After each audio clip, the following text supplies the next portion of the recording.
नमस्कार, मैं हूं रंजीत झा। प्रधानमंत्री नरेंद्र मोदी और अमित शाह की नज़र में बने रहने के लिए या फिर अव्वल दर्जे का भक्त बने रहने के लिए भाजपाइयों के बीच होड़ मची रहती है। अंधभक्तों की फौज भी लगे रहते हैं कि किस तरीके से मोदी शाह की नज़र में आए और फिर तरक्की मिल जाए। इसके लिए सबसे आसान मार्ग होता है विपक्ष के नेताओं पर मानहानि का मुकदमा कीजिए या फिर उनके खिलाफ खूब बयानबाजी कीजिए। जैसे राहुल गांधी के खिलाफ मानहानि का भरपूर केस किया जाता है और वहीं अरविंद केजरीवाल पर भी पुराने पुराने केस उठाकर अदालतों तक मामला को ले जाया जाता है। लेकिन इस बीच प्रधानमंत्री नरेंद्र मोदी की नज़र में नंबर बढ़ाने के चक्कर में एक भाजपाई ने शशि थरूर पर केस कर दिया। यह भी नहीं सोचा कि वो शशि थरूर हैं। ऐसे में सुप्रीम कोर्ट में नरेंद्र मोदी एक तरीके से हार गए। उनकी जानकारी में सारी बातें होती हैं कि कौन सा भक्त उनके नाम पर क्या खेल कर रहा है। तो शशि थरूर के खिलाफ नरेंद्र मोदी मानहानि केस तैयार किया गया एक भाजपाई नेता के द्वारा। 2018 का मामला पकड़ा गया और शशि थरूर को घसीटने की कोशिश हुई। हाईकोर्ट ने भाजपाई नेता का मोदी जी का भरपूर साथ भी दिया, लेकिन सुप्रीम कोर्ट में शशि थरूर जीत गए।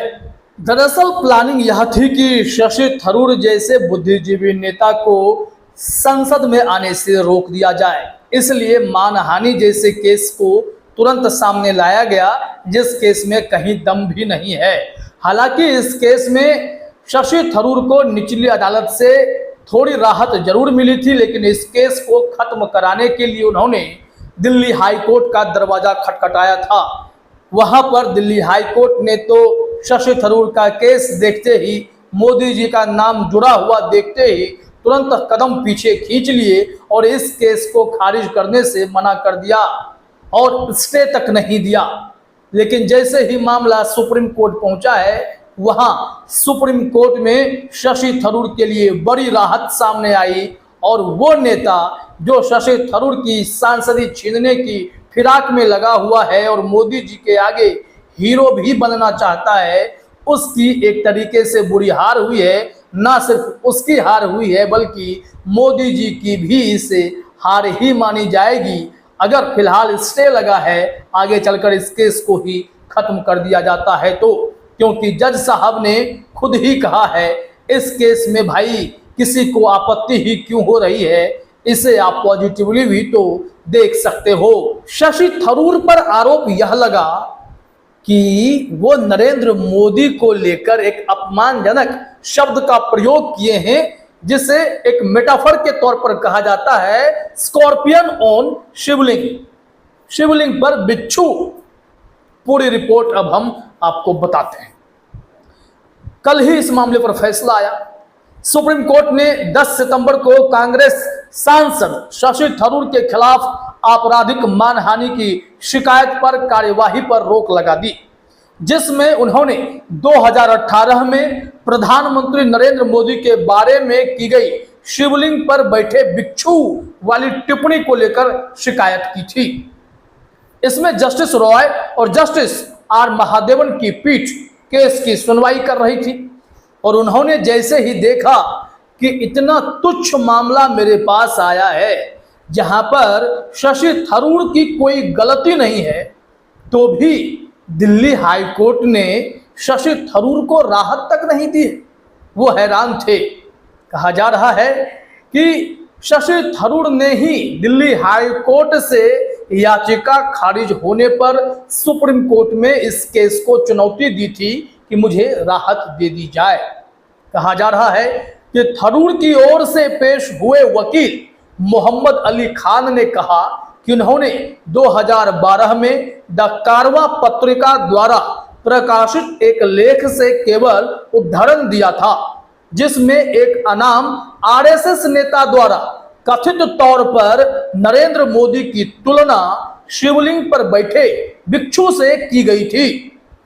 वकील ने कहा कि 2018 में बेंगलोर लिटरेचर फेस्टिवल में बोलते हुए थरूर ने इस अभिव्यक्ति को उद्धृत किया और इसे असाधारण रूप से आकर्षक रूपक कहा, मेटाफर कहा। लेकिन यह बातें बीजेपी के किसी छुटभइये नेता को या फिर बीजेपी के किसी खास नेता को बुरी लग गई या बुरी लगाना चाहा, ताकि प्रधानमंत्री नरेंद्र मोदी के नजर में एक नंबर बढ़े कि चलिए एक और व्यक्ति तो है जो हमारे लिए मानहानि का केस करके किसी को भी परेशान कर सकता है। यहां देखिए कि आगे हुआ क्या। कहा जा रहा है कि इसके अलावा कोर्ट रूम में वकील साहब ने यह भी प्रस्तुत किया कि द कार्मा पत्रिका के लेख में उद्धृत व्यक्ति ने बाद में एक समाचार चैनल पर एक वीडियो में उसी बयान को दोहराया भी था।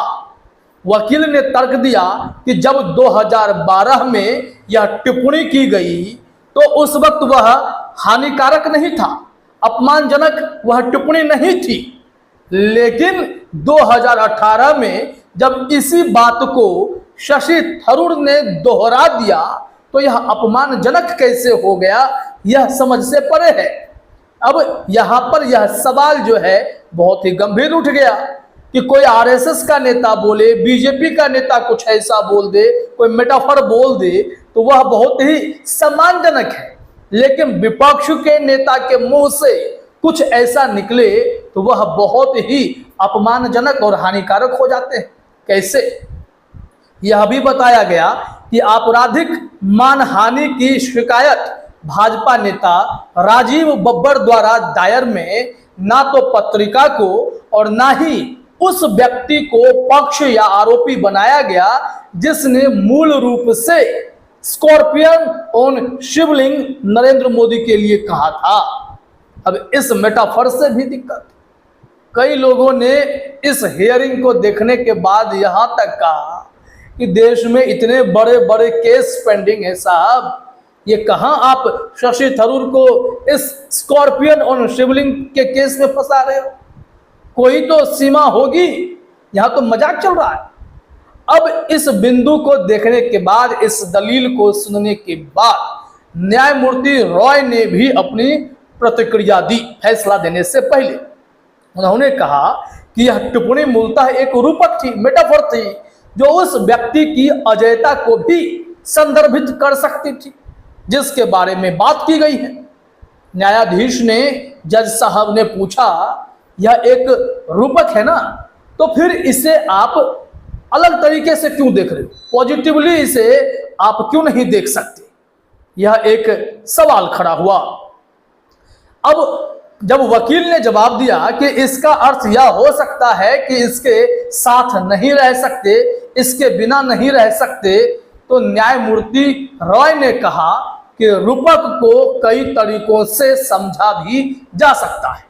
बेसिकली नरेंद्र मोदी को सत्ता बहुत पसंद है और सबको पसंद होती है, लेकिन जिस तरीके से सत्ता पाने की जुगत में बीजेपी 24 घंटे 365 दिन लगी रहती है और नरेंद्र मोदी अमित शाह निश्चित तौर पर बीजेपी की अगुवाई करते हैं, तो उन परिस्थिति में यह भी समझना होगा कि कोई स्कॉर्पियन जो है वो शिवलिंग से ही चिपका रहना चाहता है।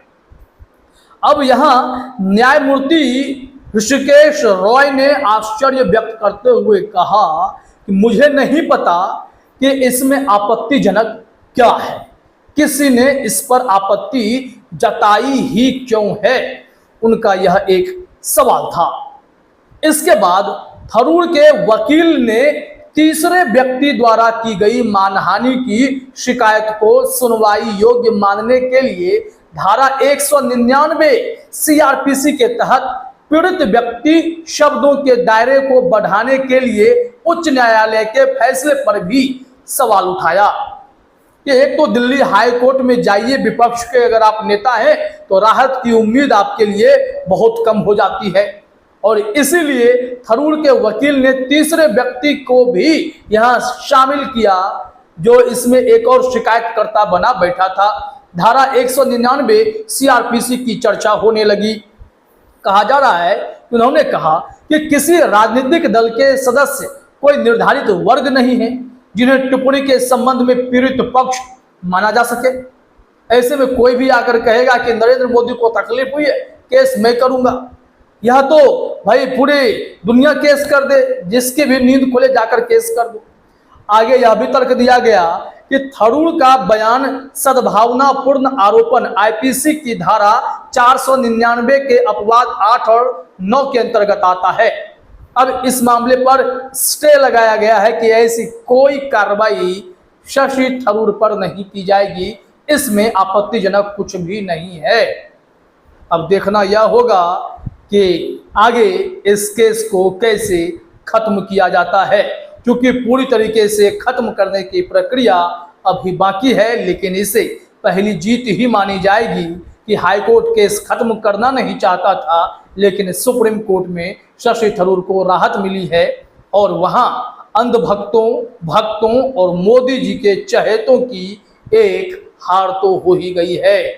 छोटे छोटे केस, लेकिन इसके बड़े नतीजे लाने की कोशिशें की जाती हैं। जैसे नरेंद्र मोदी के लिए राहुल गांधी ने जो टिप्पणी की, उसे इतना बड़ा मुद्दा बनाया गया कि राहुल गांधी की सांसदी ही छीन ली गई थी। ऐसे में शशि थरूर के साथ भी यही कुछ करने का प्लान था, जिस पर फिलहाल तो पानी फिरता ही नजर आ रहा है। फिलहाल इस वीडियो में इतना ही। आप सभी का हमसे जुड़ने के लिए बहुत बहुत धन्यवाद।